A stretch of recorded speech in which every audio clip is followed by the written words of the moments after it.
বাইরে ভাই ভাল লাগছে, এত বড় ইলিশ দেখা মন শান্তি হয়ে গেছে। আগে এই বড় বড় ইলিশগুলাই সব ভারতে পাচার হয়ে যাইতো রে ভাই। এত বড় ইলিশ আমরা আগে চোখেও দেখি নাই।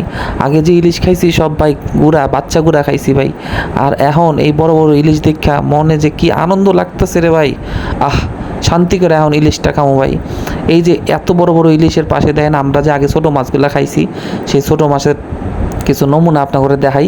দেখেন পাশে কিছু ছোটো মাছ আছে, ও যে দেখেন দেখা যায়, দেখছেন? এই ছোটো মাছগুলো আগে ভাই আমরা খাইছি। এখন আমরা এই ইলিশ বড় বড় ইলিশ খামু আর কমু আমরা মাছে ভাতে বাঙালি। এই যে দেখেন একটা ছোটো মাছ নিয়ে দেখাই।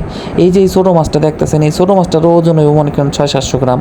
আর পাশে যে বড় ইলিশটা দেখতেছেন, এই বড় ইলিশের কাছে 2.5 কেজি একটা ইলিশ, 2.5 কেজির উপরেও আছে ভাই।